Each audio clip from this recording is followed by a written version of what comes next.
డాకు మహారాజ్ అన్న ఇప్పుడే డాకు మహారాజ్ అనే సినిమా చూసి వస్తున్నా అన్న. ఏంటంటే నిజంగా బాలయ్య బాబు గారి యాక్టింగ్ నిజంగా నట సింహం, నట విశ్వరూపం అన్న.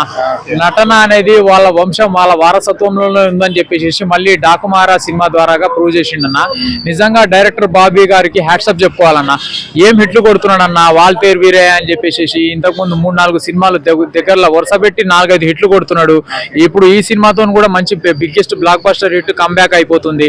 అసలు ఏం అదృష్టమో ఏమో తెలియదు కానీ అయితే 100% గ్యారంటీ ఇస్తాను. నిజంగా ఈ సంక్రాంతి బరిలో ప్రతి ఒక్క ఆడియన్స్ అందరూ థియేటర్కి వచ్చి చూసి ఆదరించాల్సిన సినిమా, అందరూ చూడాల్సిన సినిమా, చూడదగ్గ సినిమా, అందరికి నచ్చే సినిమా, అందరూ మెచ్చే cinema. Thaman background score music అయితే ఇచ్చి పడేసిండన్న.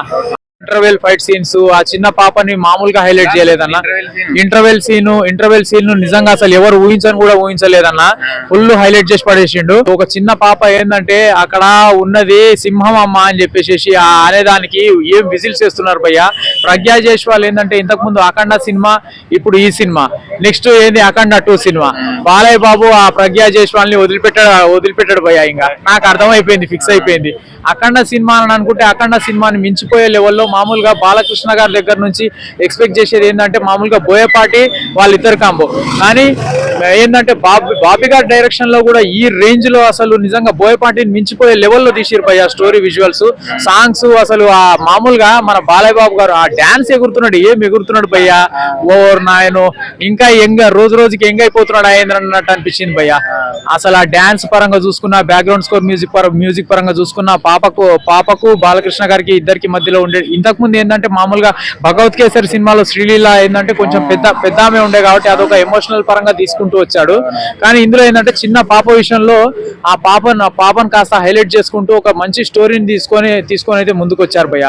నిజంగా ఈ సంక్రాంతి బరిలో వచ్చిన సినిమాలలో one of the biggest block buster hit cinema అని అంటే ఈ డాకు మహారా సినిమా అని చెప్పేసి చెప్తా అన్న.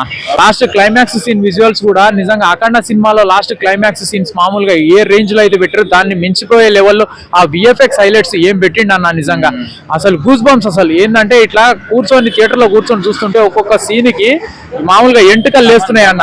అసలు ఎక్కడ కూడా మనం ఏంటంటే ఇది బాగాలేదని చెప్పేసి ఏలెత్తి చూపేయడానికి లేకుండా చేసిండు అన్న. అది ఏందన్నా ఏమో ఆషామాషనా. Music background score music director ఏమో తమను, సినిమా స్టోరీ డైరెక్టర్ ఏమో ఎవరు బాబీ. ఇద్దరు మంచి ఖతర్నాక్ మనుషులు. వాళ్ళ మీద ఏలెత్తి చూపేయడానికి ఏముంటదన్న. అలాంటి అవకాశం ఇస్తారు మనకు. అసలు ఇయ్యరు. ఏంటంటే అసలు ఎక్కడ కూడా డిసప్పాయింట్ అనేది అనిపించలేదు. నిజంగా వన్ ఆఫ్ ది అసలు ఫుల్లీ 100/100% ఫుల్లీ ఎంటర్టైన్మెంట్ అన్న. Fully loaded, non stoppable entertainment అన్న సినిమా. లాస్ట్ స్టార్టింగ్ నుంచి ఎండింగ్ వరకు అసలు ఫుల్లీ ఎంటర్టైన్మెంట్. కామెడీ ఉంది, కామెడీ విజువల్స్ ఉన్నాయి, ఎమోషనల్ సీన్స్ ఉన్నాయి, లాస్ట్ ఏది యాక్షన్ సీన్స్ ఉన్నాయి.